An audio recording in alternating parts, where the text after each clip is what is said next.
Good evening, everyone, and welcome to 3GNY Stories Live WEDU Wednesdays. My name is Shannon Sachs, and I'm a 3GNY board member and a grandchild of two Holocaust survivors. I'm thrilled to be here tonight for our fourth WEDU Wednesday featuring special guest speaker Eric Feuer. As I hope many of you know, 3GNY is an educational nonprofit organization for grandchildren of survivors and their supporters. As a living link, we preserve the legacies and lessons of the Holocaust. Our mission is to educate diverse communities about the perils of intolerance and to provide a supportive forum for the descendants of survivors. Founded in 2005 by a group of 6, 3GNY's membership now exceeds 2,600. Prior to COVID, we held diverse in-person programming, including museum tours, arts programs, discussion groups, volunteering with survivors, Shabbat dinners, Jewish cultural events, intergenerational gatherings, and more.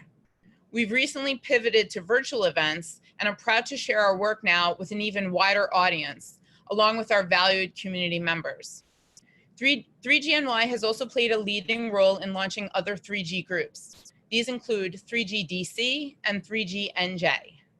3GNY is most proud of our flagship educational program, WEDU, which is short for We Educate. This initiative empowers grandchildren of survivors to learn and compellingly share their families' Holocaust experiences in school classrooms and with community groups. I'd like now to hand it over to Cale White, our fellow 3GNY board member, who will share more about WEDU. Hello, everyone. Thank you for joining us this evening. My name is Cale White, and I'm a 3GNY board member, and I am the granddaughter of 2 Holocaust survivors. WEDU was developed under the guidance of Facing History and ourselves, and it prepares the participants to learn and to teach their family stories. WEDU is a very powerful contribution to Holocaust education. As the population of survivors dwindles, their stories should not be lost with them. Now is the time to take responsibility for these stories. And as a living link to our grandparents' stories, we are in a special position to elevate the individual experience from the collective. We create a personal connection to history. For WEDU, we have a collaborative partnership with the American Society for Yad Vashem's Young Leadership Associates Group. We are thankful for their support. Since WEDU started in 2010, we've trained 250 speakers, visited 221 classrooms in 84 different schools, and we have reached more than 25,000 students, and we're still going. Since COVID-19 hit, we've moved our WEDU sessions for 3Gs onto a virtual platform, and we're now visiting classrooms via Zoom, and we are working with teachers to ensure that we can still make an impact, even if we cannot meet in person right now. We have so much more to do. And in order for us to keep doing this critical work, your support is essential. 3GNY is volunteer run and relies on donations to keep WEDU and many other programs going.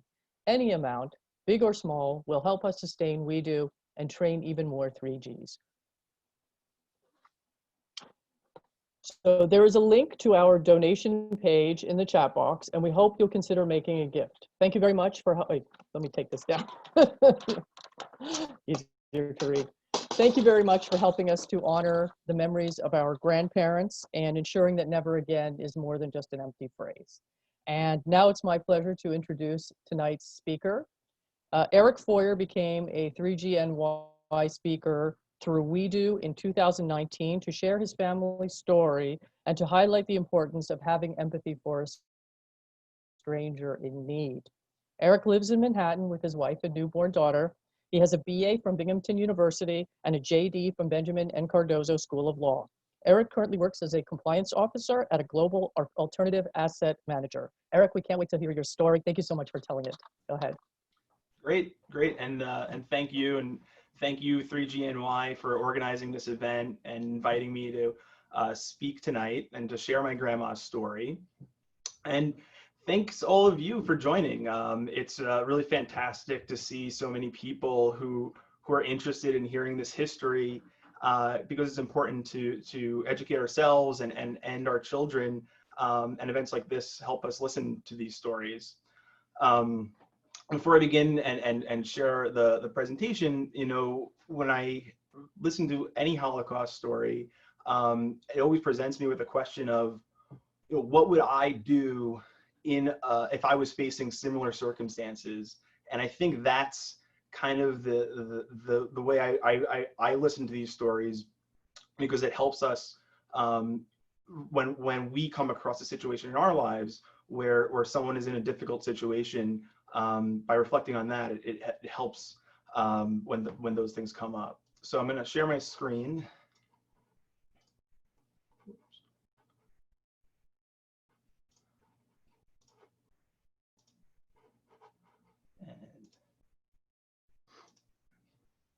Okay, great.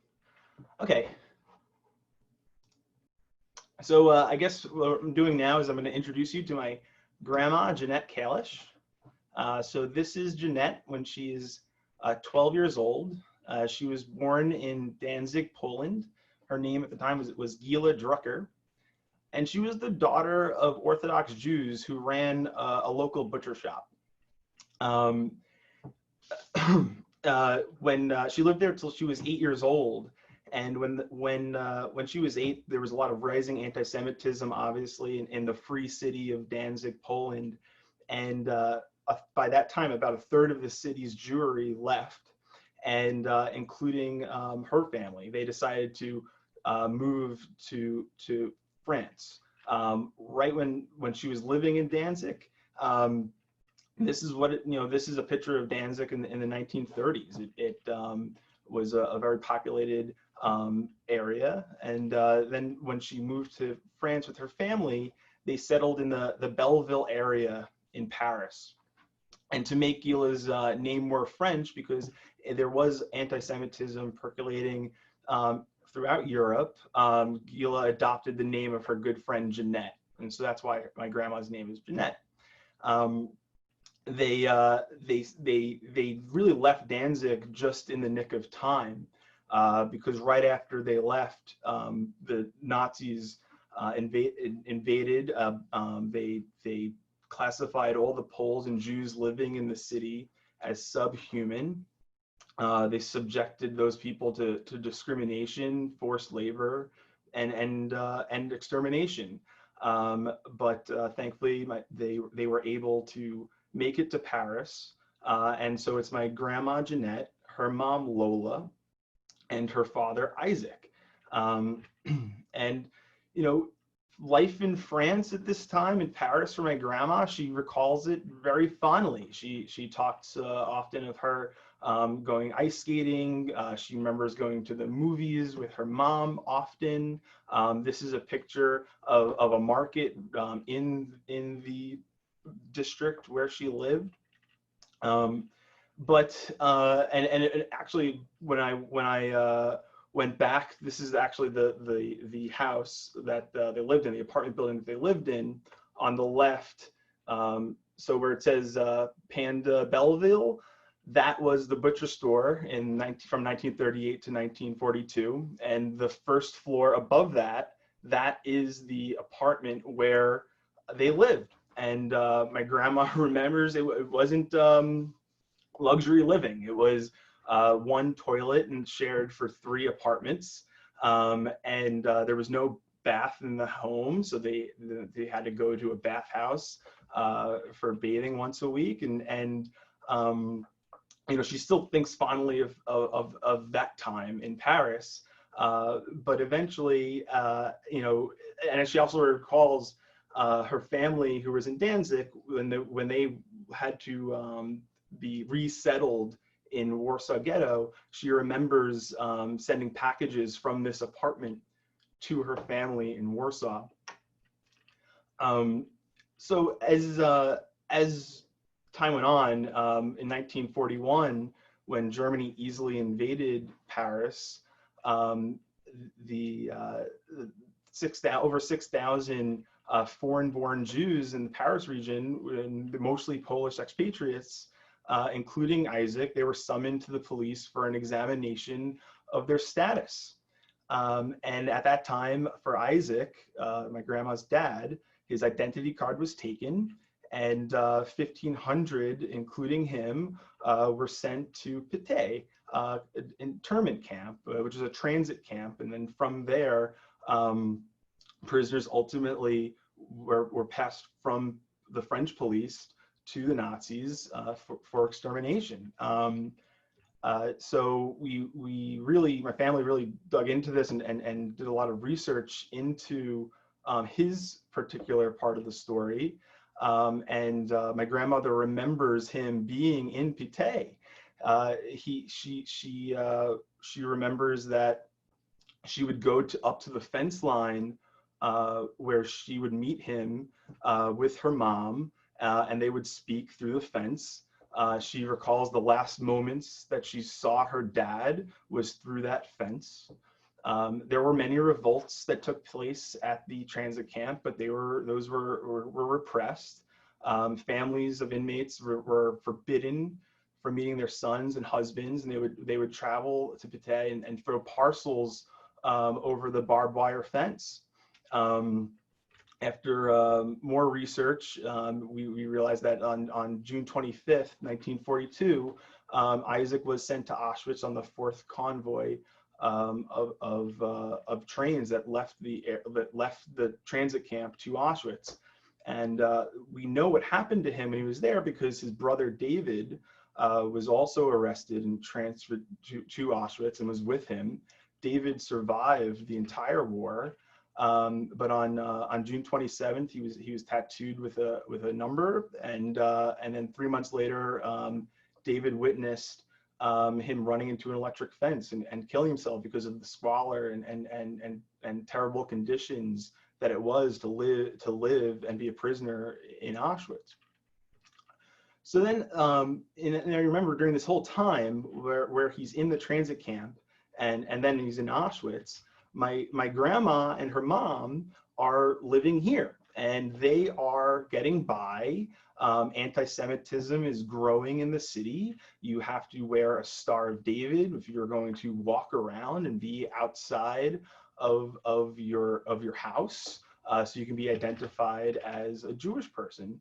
And then eventually it came to a head on July 16th, where the French police had an organized roundup of the Jewish immigrants living in Paris. About 13,000 people were arrested between July 16th and July 17th.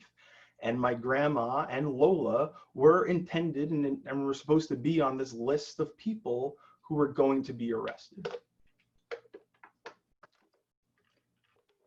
And those, so the only crime that these people have committed were being, immigrants in Paris.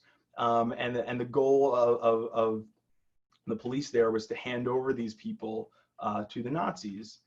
When they were arrested, these people, the Jews were taken by convoys to a Velodrome, which is the cycling stadium in Paris. This is a picture of what the stadium was like when it was active. But on the day when they arrested these people, they had 13,000 people packed into here in July heat. It was extremely hot. There was only 10 bathrooms for all of these people, a third of which were children. And this would have been the fate that my grandma and her mom would have ended up in. And then most of these people were transferred to a transit camp and also then to Auschwitz. Most of the people who ended up in this roundup did not survive. So my grandma remembers, and this is in her words, and she's hopefully dialed in right now. We might be able to call her and talk to her at the end of this, but she spoke to me and she told me that they lived above the store and there was a back entrance to the store. And she remembers on the roundup day, they were banging on the door of her apartment here, and her mom chose not to answer the door. And instead, the both of them went through the back way and underneath the butcher store. And there they were in hiding for 10 days, for 10 long days. And to get food, because even though they're underneath a butcher store, they don't have a way of heating up the meat. So they would my grandma would take off her Star, run outside, and buy a baguette every night. And I asked her, did the people selling you the baguette know that you were Jewish? And she would say, they knew we were Jewish, but they didn't say anything. So then after 10 days in hiding and not being able, and not being arrested during the roundup, they realized that they weren't able to kind of live like rats in a basement anymore. And they decided to remove their stars. They put on layers and layers of clothing, because if you were seen outside in Paris with bags of luggage, it's really obvious that you're probably somebody who's escaping and somebody who shouldn't, who's trying to flee, and you draw attention to yourself. So they put on layers and layers of all their clothing, and they took off their stars. And so they start in Paris, and their goal is to make it to the South France, where they have some cousins, and they know that the oppression there isn't as oppressive as it is in Paris. There's multiple trains and buses that are involved in this part of the story, and a lot of close calls. But ultimately, the two of them are arrested, and they were arrested right here on this, right on the side of the free zone that wasn't occupied by the German military. And that's really important, because had they been arrested a little bit more north in the occupied zone of France, they probably would have been transferred to a transit camp that ultimately led to a death camp. But instead, they were sent by train south to a transit camp that led them to Rivesaltes, which was an internment camp for Jewish people and other immigrants that were arrested by the French police. And my grandma remembers when the train kind of gets to the Rivesaltes, this is what she sees. It's barracks. She's with her mom, and she remembers them lining her up with other children. They took off all their clothing. She was arrested for no reason other than being a Jewish 12-year-old girl living in Paris, and here she is in a camp where there's disease and not a good situation to be in, and they take off all their clothes, they douse them with disinfectant, and then they have them get dressed, and they go to where they're going to be living. This is a picture of a barracks at Rivesaltes. This is just a picture from archives. It's not a picture that my grandma took, obviously. So my grandma remembers the first night of being in this barrack, and she remembers that these the beds that you see here, underneath the beds are straw, and she remembers sleeping there and waking up in the morning just head to toe covered in bed bug bites. Just a very squalid existence for a 12-year-old girl and her mom, but at least she was with her mom. And this is where the story kind of a stranger comes into play, and my grandma becomes somebody who survives, who's able to survive this situation. Many people who were in this camp were eventually transferred to death camps. And here you have a picture of children at Rivesaltes, and there's women here who are likely aid workers. So with the French, because this camp was run by the French police, they allowed in aid workers to help with the costs, feeding, clothing some of the prisoners. One of the, and this is another example here of an aid worker kind of helping with children at the camp. So one of the aid workers, a woman named Lois Gundin, she was 26 years old, and she was from Indiana, and she wanted to help Spanish orphans. So she made her way during World War II, while Germany had invaded France, as an American, she made her way to the south of France to help in a network of orphanages. While she was at the network of orphanages, she learned of internment camps like Rivesaltes and Gurs, and she decided that she would help children. And so she would come into these camps as under the guise of being an aid worker, and she would go to mothers who were with their children and say, give me your daughter, give me your son, I'll take them to an orphanage, I'll get them out of here, and I'll take care of them. And, you know, obviously hindsight's really 2020, but in understanding the situation, you have parents who, you know, most of which have at least don't know where their spouse is. Many of them, their spouse was probably arrested in the roundup or another time, and they have not heard from them. All they have is their child, and they know their child is with them, and at this moment in time they feel safe. And now you have a stranger who you just met who's saying, give me your child.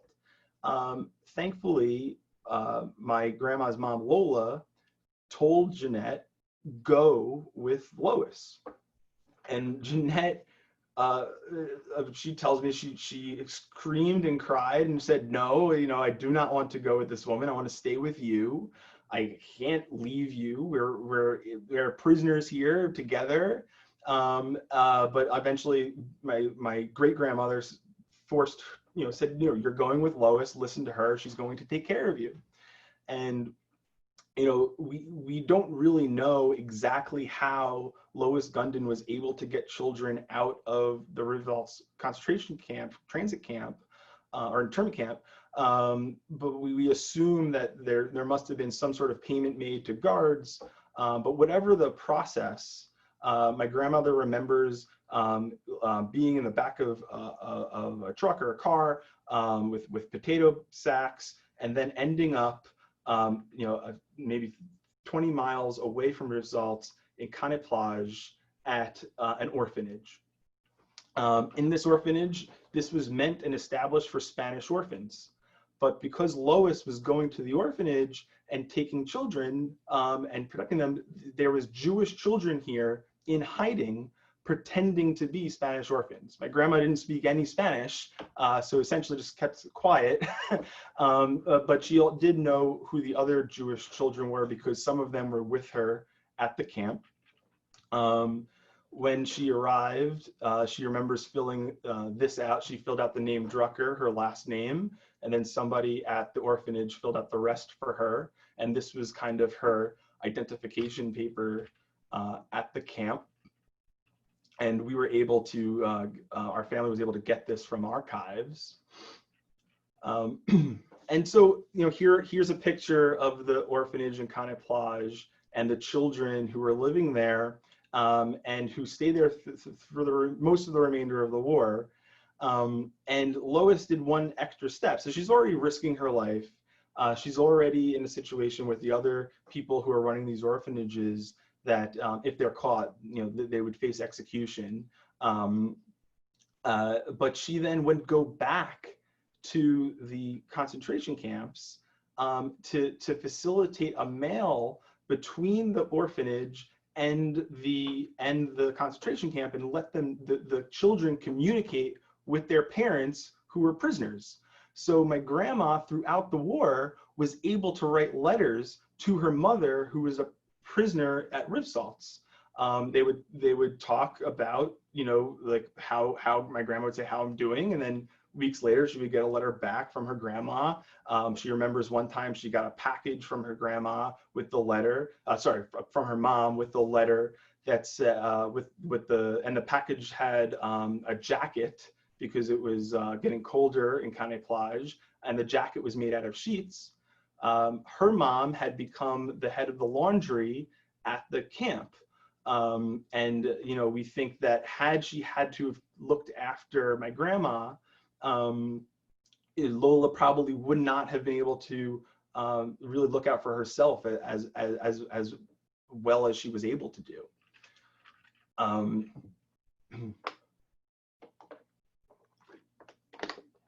So Here's a picture. What we think our best guess for this picture is that Goshen University and other foundations were helping fund these orphanages, and there was likely marketing that was created to help get donations for the cost of running these orphanages. And this is one such picture. And the girl all the way on the left, if you recognize her from the first slide, that's my grandma. So here she is at the orphanage with other Spanish orphans and Jewish children who are in hiding. And here they're doing a chore of basket weaving during the war. So the orphanage wasn't just helping Jewish children. They were also facilitating and helping the French resistance, which were groups of mostly boys and men who were using guerrilla tactics to disrupt the Nazi regimes and the French police's efforts at exterminating the Jews and keeping the Paris down and France down. So the French resistance often stayed in these orphanages, and they often helped move arms through these orphanages. So this is a counselor who was at the orphanage, and my grandma kept this memento from him, and it translates to, "My dear comrade Jeanette, I dedicate this picture as a souvenir to our happy moments in the beautiful castle where we forgot the horrors of the war." My grandma's probably, 14 years old. This person, might not be much older. This is 1940s, early 19. This is probably 1942, 1943. This is one of those moments where you think, had I been in this situation, there's a crazy war going on. There's all this horror and atrocities, and here you have, a little semblance of normalcy for these, early teenagers. It's quite amazing. So another conversation I had with my mom, about my grandma, she remembers one of the scariest nights at the orphanage, where a French resistance soldier, said to her, "The Germans are coming. I have a gun. I can't get caught with this. I need you to hide it for me." And she hid it under her bed. And what Lois Gundin did when the Germans did come and the French police did come to inspect the orphanage, she had all the Jewish children go out into the fields and stay out in the fields, so that they were never seen as the Germans came through and as the French police came through looking for anybody who might be there who's not supposed to be there. So here's a picture of Lois Gundin. She's on the left, and this is on the boat that she was coming over from America to Europe. So again, she's 26, and she made this decision that she's going to, cross the ocean to a theater of war and help people. She's not Jewish. She was actually a Mennonite. And her desire to help people is really what led her on this adventure. So after we learned, we always knew about Lois from my grandma, and then in the early 2000s, my uncle took a big effort in trying to locate her.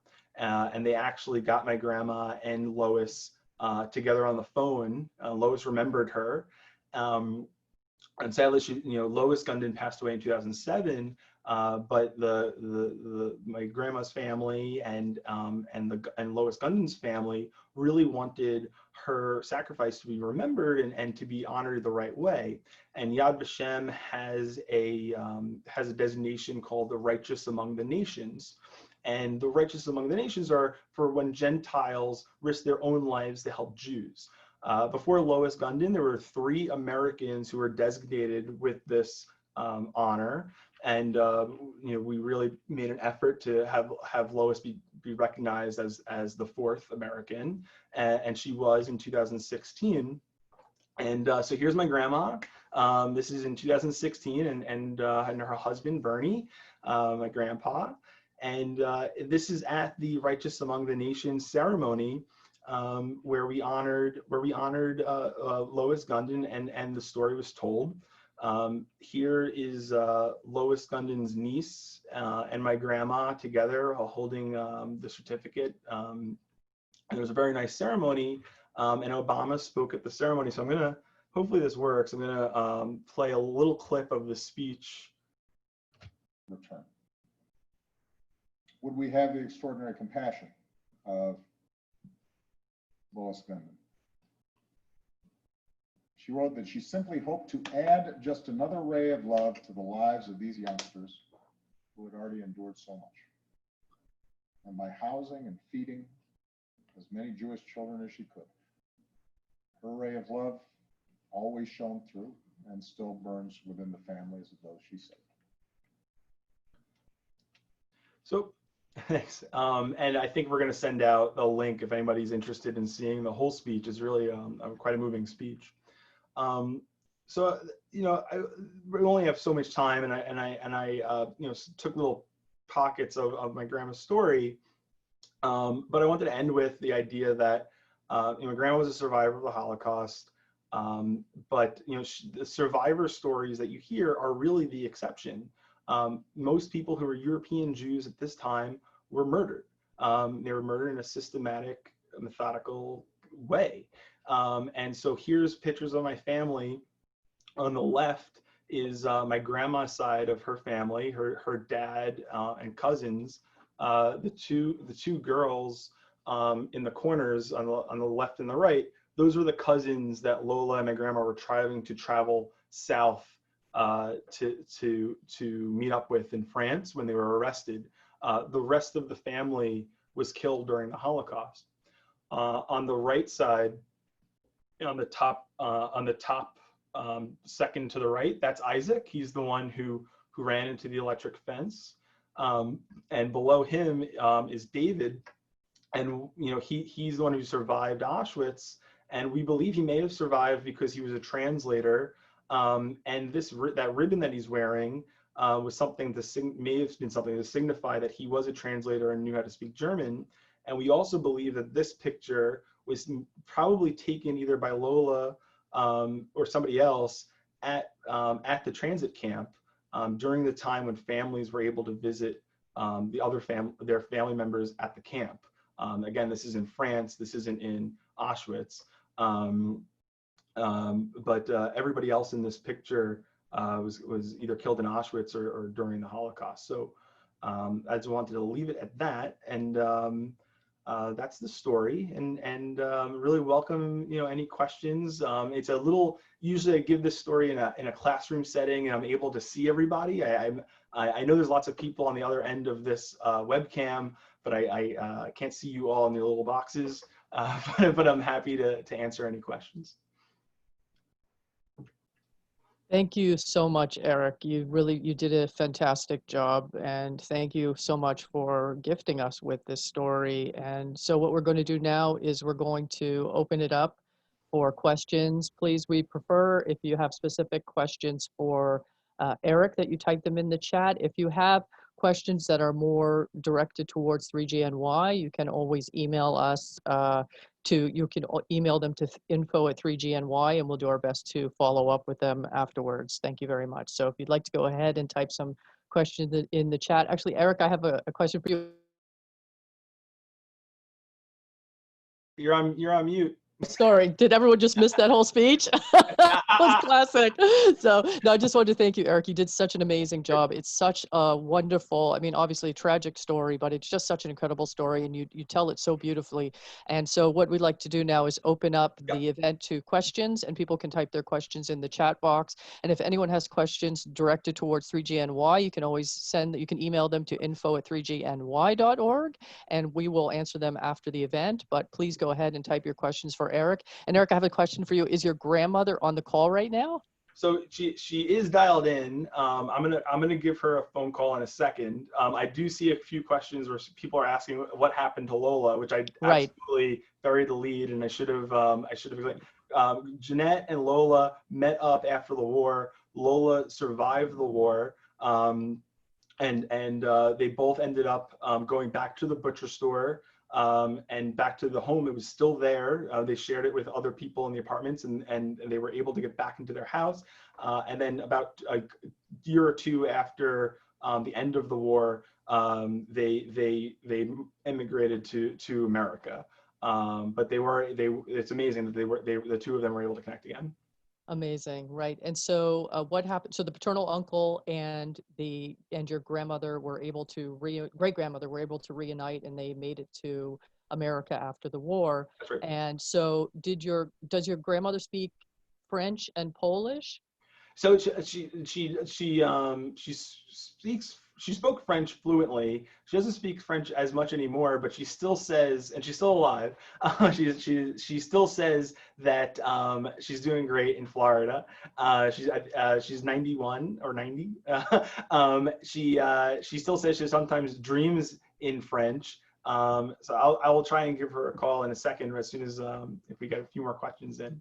Okay, and so do you know whether anything, I mean, Klaus Barbie, who was very famous as the Butcher of Lyon, who was prosecuted by Serge Klarsfeld and Beate Klarsfeld, the Nazi hunters in France, oh la la, sorry, I just got cut off. But anyways, so he had an outsized influence on arranging for the roundups of all the Jews. Do you know if they were involved, if he was involved in organizing the deportation of your great-grandfather?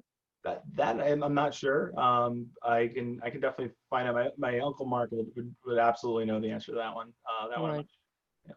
Okay. And so actually, I understand that you went to France a few years ago. So what was your experience like when you went to France, and where did you go exactly? Yeah, so we went to Paris. We went to the house where they lived. We went to the Moray and sort of the Holocaust Museum there, where we saw Isaac's name and his family members' name.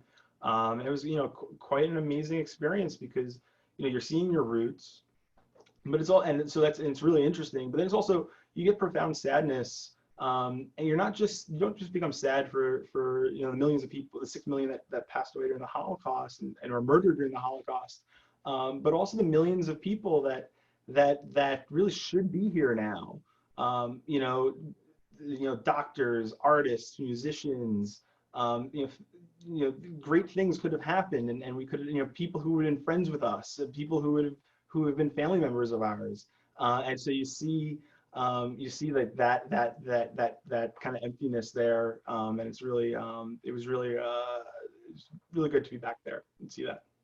That's very interesting. So this is obviously a common experience. Anybody who has relatives from Poland, a lot of them shared the same story where they went from Poland to France. So we have a lot of people on the chat talking about how they, went through the same experience where they were rounded up, and a number of them went into hiding. So did you end up going back to the south of France? And was there ever a memorial or something established where that children's home was? So I personally haven't been to the south of France, but we're in County Plage, where the orphanage is. The orphanage isn't there anymore, but there is a plaque signifying both the orphanage and Lois Gundin's efforts in saving children during the Holocaust. Interesting. And so you mentioned the French resistance fighters that your grandmother, or one in particular, that she befriended at the orphanage. And so did she ever elaborate on that? Were you able to find out more information? Yeah, she had a few good French resistance stories. One of them is there was a French resistance fighter who was very close with her friend Elizabeth. And they decided, screw the war, screw all of this, let's quit and go to Portugal. And this resistance fighter had family in Portugal, and they said, Jeanette, come with us. And she's 14 or 15 years old. And so remember, Lois was coordinating communication between the camp and her. So my grandma writes a letter to her mom saying, I met this boy and we want to go to Portugal. Can I go? And she gets a letter back saying, do not go to Portugal, stay where you are, you're fed, you're cared for, stay with Miss Gundin, don't leave where you are. And so my grandma doesn't leave. Eventually, Elizabeth leaves with the resistance fighter, and Elizabeth ends up dying. And so years later in America, my grandma has a daughter and names her Elizabeth. And you know, my mom, I think my mom is also on the chat. I see her. She asked a question. Which question did your mom pose? Let me Oh, see. no, actually, she just said, great job. Oh, okay. Thanks, Mom. So when they came to America, where did they end up settling? And Brooklyn. In Brooklyn, and they stayed there for their entire lives, basically? Yes, Manhattan Beach, and then Florida. And did your grandmother ever talk about her experiences in public? No, I mean she spoke for Steven Spielberg's interview project, where, you know, and if there's any, you know, relatives on this chat, you know, you know about the Shoah and the archives that they're working on. So she spoke for that, but you know, otherwise she didn't speak too much about it, which is fairly common for the generation. Right. Did she speak to you at all when you were growing up about it? When I asked, I think as I got older, she spoke a lot more about it. As I asked more questions about it, but you know, in the beginning, not at all. I mean, you know, Lola remarried, and when he passed away, my mom remembers being so upset, and only then finding out that that wasn't her biological grandfather. That wasn't you know, because they didn't explain you know, the connection. So it was something that really wasn't talked about as much. But as we now, you know, 70 years away from it, you know, she speaks about it more often. Right. And where did you get all of those amazing photos? It's a collection. I really, my uncle Mark is an amazing guy who's a stellar researcher, and through him we were able to get a few. But the resistance photos and some of these other photos my grandma just had, and we were able to get them. It's amazing she was able to hold on to those. And do you have any idea how many children Lois was able to save? I mean, Jewish children specifically at the children's home? Yeah, so Lois kept a detailed diary, which is published in French, and it's you know, we believe at least a dozen children were saved by her, you know, potentially more that aren't, you know, kind of lost to history. Right. And do you know, was there ever a threat where they were going to be discovered and they had to hide children, or it was like ever a close call where they were almost taken away by the Germans? Yes, there were twin boys that were staying at the orphanage, and there was somebody had told the police that you know, their food was hard to come by, and an orphanage is taking up a lot of food. So neighbors, you know, were telling because they wanted the food for themselves. That's right. So when the police came, and they asked for, I think it was the Katzenbach boys, or it's the details of the names are in the names are in the book, the diary. But Lois was like, they're not here. They don't live here. They've never been here. But the police came and looked for them by name. So I think that was probably the closest it came to being discovered. And how were they eventually liberated? Who liberated them? It really is the end. Once the war ended, Lois eventually was arrested before the end of the war. Being American, she was able to you know, get herself freed through a prisoner exchange with America. But they had to switch orphanages at one point. I think the orphanage became an annex by the Germans, and they moved all the children to a different orphanage. But once the war ended, they were able to you know, disperse to their homes. That's quite amazing. Was she ever able to reunite with any of the children from the home? Yeah. So Trudy was somebody who she was you know, in the orphanage with, and who became a lifelong friend of hers. Trudy ended up in Canada, and they spoke often over the phone. I think they called each other every Sunday. Let me try and see if I can get her on the phone. Sure. Some of these questions she'll know more than me. Let And that'll be pretty cool. Let's see. We have this thing called View Clicks where I can video. It's kind of like the video. Somebody's on the View Clicks talking to her. So what is your grandma's name? Jeanette, and what's her last Jeanette. name? Jeanette Kalish. Okay. Yeah, let's see.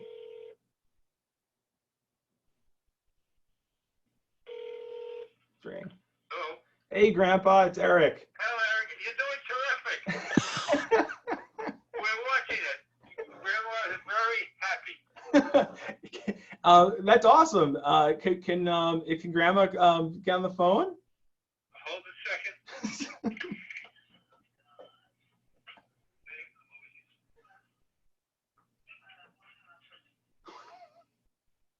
Eric wants to speak to you. Hi, Eric. Hi, Grandma. Hi. I'm crying. Oh, Grandma, there's all these people here, and they're all loving your story. Are you still talking or what? Yeah. So there's over 100 people listening to you right now. Don't wanna. Are you still there? Yeah, we're still here. And Yeah? and they're all really enjoying your story. Very, very few people have ever heard it before. And there was a couple of questions. There was somebody asked a question of if you kept in touch with any of the fellow people who were, the fellow children who were in hiding with you at the orphanage. Yeah. Did you keep in touch with any of them? What? Did you keep in touch with any? Did you still talk to them? I can't hear you, huh? No. Can I what? It's okay. It's all right. I'm on the phone also, Eric. Grandpa, did Grandma ever talk to? Did Grandma ever keep in touch with people at from the orphanage? You want to know if he ever kept in touch with anybody from the orphanage? What orphanage? Orphanage. College Park. Did you keep in touch with anybody? Where? College Park. College Park? Yeah. No. No. No, Eric. Okay. Except for Miss Gundin, of course. The only one is Miss Gundin. Okay. And the Gundin family. So what about Trudy? What about Trudy? And of course, Trudy. Trudy, she went to Canada. Right, but wasn't she in the orphanage? She knows of my girlfriend, Trudy. She was in the orphanage with you, right? Yes. Right. Okay. Good enough. Thank you. Merci, madame. Merci, It was Grandma. terrific. You're doing great, Eric. I'm so proud of you. What can I tell you? So very, very proud of you. Did anybody? You know something? I'm glad I'm around still to hear that. Oh, it's really sweet, Grandma. But I'm glad you have all that because someday I won't be around. And you'll have that, son. Oh, so now you're gonna make me cry. It was wonderful. It brought tears to my eyes, I want you to know. Thank you both. Thank you guys. Maybe there were some other questions for Grandma while I have? No? All right, never mind. No question. All right. Well, thank you guys. Thank you for. Love you. All right, I love you too. Love you so much. Oh, God. All right. I'll call you guys soon. Okay. All right. Love you guys. All right. Bye. I see my baby right now. All Little baby. right. Bye. Bye, guys. I always feel terrible hanging the phone up. No, she did great. She did great. And, obviously she loves you very much and she has a lot of reasons to be proud. You did a fantastic job and hopefully she'll be around for 120. Yeah, absolutely. And she has some hearing aid issues, so sometimes. Yeah, no, it's not a problem. I'm sure if you take the time, when she's more relaxed, then she can answer the questions. But if you have a chance, if you could ask her what her memories, I mean, if they're clear enough, what her memories are like of the orphanage. Did she feel fearful? Did she not know what was going on? I mean, what did she think when she was there? So we asked Lois Gundin what my uncle did, what Grandma was like, and she was very memorable. She was spunky. She was, there was chores that all the children had to do. She may have done or did not do some of the chores. She recalls peeling lots of potatoes. But I think overall she felt safe. I think the people running the orphanage did a really good job of kind of giving these children a little bit of a normal life. They went to the beach. They did things that Spanish orphans were doing, and obviously it was a difficult life. It was a wartime in Paris. In France. But I think she felt as scared as anybody during war would feel. But I think she seemed like she was shielded from a lot of it. That's right. I got that sense also. Yeah. Thank you so much. I'm gonna turn it over. Thank you for this. We could go on all night asking you questions about this, but we're gonna. And if anyone has any further questions, they can always email us about it afterwards. And so I'm gonna turn it over to Shannon Sachs right now. Eric, I just want to thank you so much for speaking tonight and for sharing your grandmother's powerful story. And also thank you to your grandparents for popping in for a surprise appearance. And I want to thank everyone out there who joined us this evening, wherever you are across the interwebs. Thanks for coming, and continue to come and join us. I'm glad you took the time to hear Eric's words that must never be forgotten. If you haven't already made a gift to support our educational programs, we really hope that you'll consider making one now. If you refer to the chat box below, there should be a link to our donation page. Feel free, please help us. Also, if you have any connections with any teachers or educators and you want one of our speakers to come in and to present, get in touch with us. Go to our website. We're always looking to get into more classes to spread our families' stories, and we have lots of opportunities for speakers. We've got a lot of people who would love to get out there and continue our important work. We hope to see you again soon. We have some great virtual events coming up soon. Our next WEDU Wednesday is in 2 weeks. Our next one is September 2nd, and that's going to feature the lovely Alexis Fishman. Some of you may know her. Then on Wednesday, September 16th, we have Elise Wallach from 3GNJ, and she'll be our speaker. And then on Monday, August 24th at noon, please join 3GNY and Liberation 75 for Memory Forward, how the third generation tells their stories of the Holocaust. This event will feature some prominent 3G artists and writers, and will be moderated by our own Cale White, who you saw before. And so we'll be sending out an email tomorrow with details of all these events. I hope if you didn't have a chance to write them down, you could just look at the email tomorrow. You'll also get a recording of tonight's event, which is going up on YouTube as soon as we can get it up there. We have a whole YouTube channel, 3GNY's YouTube channel. Check it out. We have all our past WEDU speakers on it. Their full stories are up there. We encourage you to share what we're doing with others, friends and family, to continue to spread our message. Thanks again for taking the time out of your evening to join us. Have a lovely evening. Good night.